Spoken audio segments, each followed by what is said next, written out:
یوں تو ہمارے نبی پاک علیہ الصلوۃ والسلام تمام جہانوں کے لیے جو ہے رحمت بن کر آئے ہیں، تو یہ پھر کس طرح ممکن تھا کہ آپ علیہ الصلوۃ والسلام مزدوروں کے حوالے سے جو ہے وہ تذکرہ نہ کرتے، ان کے لیے آواز بلند نہ کرتے؟ تو آپ صلی اللہ علیہ وسلم کے بہت سارے ارشادات ہیں مزدوروں کے متعلق۔ آپ نے فرمایا کہ مزدور کو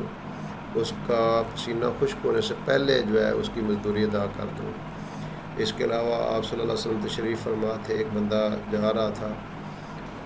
تو اس کو بلایا، مزدوری کے لیے جا رہا تھا، اس کے ہاتھ سخت تھے، آپ نے اس کی تعریف کی۔ پھر ایک مانگنے آیا تو اس کو آپ نے بجائے مانگنے کے یہ ترغیب دی کہ آپ کسی سے ادھار لے کے اس کو کلاڑا بنا کے دیا، اس میں دستہ خود ڈالا اور اس کو برکت کی دعا کی۔ تو اس طرح اللہ تعالیٰ کے نبی صلی اللہ علیہ وسلم نے یعنی بعض دفعہ مزدوروں کے جو ہے وہ ان کا ہاتھ پکڑ کر چومتے، یعنی پھر کیا فرمایا، القاسب حبیب اللہ، کہ حلال کمانے والا جو بندہ ہے وہ اللہ کا دوست ہے۔ یعنی آپ اندازہ لگا لیں کہ کتنا بڑا ٹائٹل اور کتنا بڑا لقب اور کتنا بڑا یہ ایک ان کو دیا، اعزاز بخشا کہ مزدوری کرنے والا بندہ اللہ کا دوست ہے۔ تو اس کے علاوہ اور بھی بڑے ارشادات ہیں۔ آپ صلی اللہ علیہ وسلم نے مانگنے سے زیادہ جو ہے وہ ترغیب اس بات کی دی کہ جو لوگ ہیں وہ مزدوری کی طرف مائل ہوں، اور وہ مانگنے سے زیادہ مزدوری کریں گے تو وہ زیادہ ان کے لیے بہتر ہے۔ آج کل تو یہ کہا جاتا ہے کہ مزدور کی حیثیت ریڑھ کی ہڈی کی ہے، لیکن اگر انصاف کی نگاہ سے آپ دیکھتے ہیں تو سب سے مظلوم اور مقہور طبقہ مزدور کا ہے، اور مزدور کی ادائیگی میں ٹال مٹول کی جاتی ہے۔ یعنی دن میں کام تو لے لیا جاتا ہے، لیکن آخر میں عام طور پہ ہمارے معاشرے میں مزدوری دیتے وقت جھگڑا ہو جاتا ہے، اور ٹال مٹول اور سخت رویہ، سخت الفاظ، یہ آئے روز کا ہمارا معمول بن چکا ہے۔ ہم اسلامی تعلیمات کو یکسر بلا کر جابرانہ سلوک کر کے مزدور جو طبقہ ہے اس کو احساس کمتری کا شکار بنا دیتے ہیں، اور یہ وہ کہتا ہے نا اقبال، ہے تلف بہت بندہ مزدور کے اوقات کی مناسبت سے، وہ گویا کہ ان کو اتنی مزدوری کر کے ہم ان کو برائے راضی کرنے کے، حالانکہ چاہیے ان کو کچھ زیادہ دیے جائے۔ ہم فقیروں کو اور مانگنے والوں کو، راہ گزرتے فقیروں کو دے دیتے ہیں، لیکن جب مزدوری کے معاملے میں بندہ آتا ہے جو ہے وہ بڑا صرفہ کرتا ہے، کنجوسی کرتا ہے، حالانکہ یہ لوگ اس کے حقدار ہوتے ہیں کہ ان کو آپ زیادہ جو ہے وہ ان کا خدمت کریں۔ تو ہمارے نبی صلی اللہ علیہ وسلم جو ہے وہ انہوں کی تعلیمات چونکہ صحابہ رضی اللہ عنہم نے بہت زیادہ اڈاپٹ کی تھی، مکمل طور پہ آپ علیہ السلام کے ہر ارشاد کو لیا تھا، حتیٰ کہ ایک خلیفہ ایسے بھی گزرے ہیں انہوں نے یہ اعلان کیا تھا کہ میری تنخواہ اتنی ہی ہوگی جتنی ایک مزدور کی ہوتی ہے، اگر میرا اس میں گزارا نہ ہوا تو میں مزدور کی تنخواہ بڑھا دوں گا۔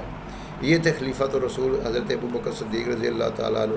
آج ہم ان کے نام لیوا ہیں، کیا اس ارشاد کے آس پاس بھی کہیں کوئی عمل کرتا ہوا نظر آتا ہے؟ اسلام میں کوئی دن منانے کا نہیں ہے بلکہ اپنانے کا ہے۔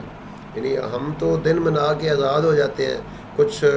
وہ کیا کہتے ہیں نہیں ان کی یاد آتی تو مہینوں نہیں آتی، مگر جب یاد آتے ہیں تو اکثر یاد آتے ہیں۔ ہم چند دن منا کر مطمئن ہو جاتے ہیں کہ ہم نے حق ادا کر دیا ہے، ایسی بات نہیں ہے، بلکہ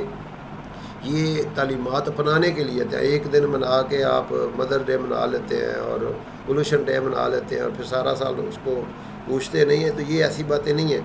تو اس لیے ہمیں اپنے محبوب علیہ الصلوۃ والسلام کی تعلیمات کو اپناتے ہوئے حق والوں کو ان کا حق دینا چاہیے، تاکہ کسی کا استحصال نہ ہو۔ پھر کوئی مزدور ہے، غریب ہے، لاچار ہے، مجبور ہے، وہ تنگ آ کر خودکشی نہیں کرے گا، کسی کا سہاگ نہیں اجڑے گا، بچے یتیم نہیں ہوں گے، بلکہ یعنی آج کا دن اس چیز کا جو ہے وہ عزم کرنے کا دن ہے کہ ہم اپنے زکوٰۃ، صدقات، نفل اور عشر یہ ایسے لوگوں کو دیں گے جو یعنی حقدار ہیں۔ آج کل کا تو مزدور ظاہر ہے ہمارے یعنی کتنی اس کی دیہڑی ہے، آج کل خرچے کتنے ہیں، مہنگائی کتنی بڑھ چکی ہے، تو اس لیے یہ ساری چیزوں کو مد نظر رکھتے ہوئے یہ دن اس چیز کا تقاضا کرتا ہے کہ ہم معاشرے کے ایسے طبقات جو ہیں ان کو، ان کی ضروریات کو، ان کے مسائل کو، ان کی ضروریات کو سامنے رکھ کر ان کی مدد کرنے کی بھرپور کوشش کریں، اور تاکہ ہمارے ذریعے سے پوری دنیا کے اندر یعنی مسلمان اگر ایک